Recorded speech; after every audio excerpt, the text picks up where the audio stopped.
இலங்கை police வரலாற்றில் தொடர்ச்சியாக பதவி வகித்த 3 போலீஸ் மா அதிபர்களும் பல சர்ச்சைகளிலே சிக்கியிருக்கின்றார்கள். அதில் ஒருவர்தான் பூஜித் ஜெயசுந்தர். இன்றைய நாளில் அவருக்கு மூவர் அடங்கிய விசேட உயர் நீதிமன்றம் இன்றைய நாளிலே மரண தண்டனை விதித்து தீர்ப்பளித்திருக்கிறது. கடந்த 2019ஆம் ஆண்டு ஏப்ரல் மாதம் 21ஆம் தேதி இடம்பெற்ற உயிர்த்த ஞாயிறு தாக்குதல் சம்பவம் தொடர்பாக அவர் மீது சுமத்தப்பட்ட குற்றச்சாட்டுகள் நிரூபிக்கப்பட்டிருக்கிறது. அதே நேரத்தில் இன்னும் ஒரு குற்றவாளியாக கருதப்பட்டிருக்கின்ற முன்னாள் பாதுகாப்பு செயலாளர் ஹேமஸ்ரீ பெர்னாண்டோ அவருக்கும் மரண தண்டனை விதிக்கப்பட்டிருக்கிறது. இந்த 2 பேருமே இந்த உயிர்த்த ஞாயிறு தாக்குதலுடன் தொடர்பு பட்டவர்களாக அதிகமாக பேசப்பட்டவர்கள் அப்படின்னு சொல்லலாம்.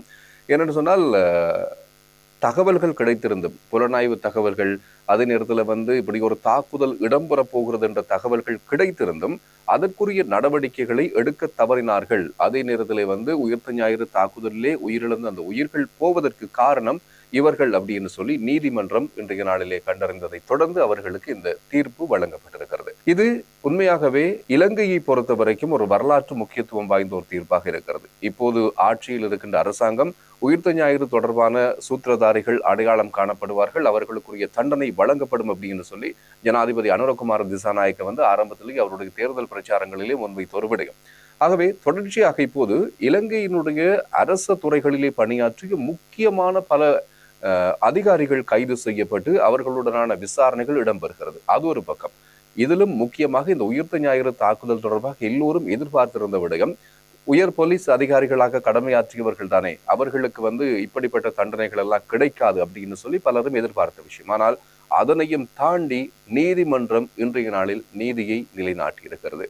ஆகவே இந்த 2 பேருக்கு மரண தண்டனை விதிக்கப்பட்டிருக்கிறது. இந்த உயிர்த்த ஞாயிறு தாக்குதலோடு தொடர்பட்டவர்கள் இந்த 2 பேர் மட்டும்தானா அப்படின்ற ஒரு கேள்வியை கேட்டால் நிச்சயமாக இல்லை. அதோடு தொடர்பட்டவர்கள் இன்னும் பல பேர் இருக்கிறார்கள். விசாரணைகள் தொடர்ந்து இடம்பெற்றுக் கொண்டிருக்கிறது. அதுல இன்னொருவர் முக்கியமாக கைது செய்யப்பட்டு இப்போது விசாரணைக்காக வைக்கப்பட்டிருக்கின்றார். சுரேஷ் சாலை, முன்னாள் அரச புலனாய்வு துறையினுடைய பணிப்பாளர். அவர் கைது செய்யப்பட்டு பல கட்ட விசாரணைகள் தொடர்ந்த வண்ணம் இருக்கிறது. ஆகவே அதனூடாகவும் இன்னும் சில பேரை அடையாளம் காண வேண்டிய ஒரு தேவை இருக்கிறது அப்படின்னு சொல்லி தொடர்ச்சியாக விசாரணைகள் இடம்பெற்றுக் கொண்டேதான் இருக்கிறது. அதே போல இன்னொருவரை மறந்துவிட முடியாது, மைத்ரிபால சிறிசேன.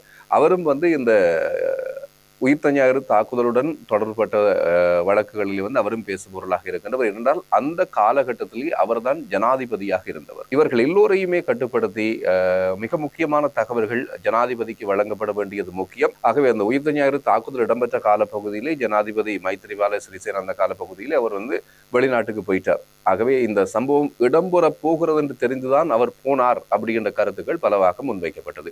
இன்றைய நாளில் கூட பூஜித் ஜெயசுந்தரகே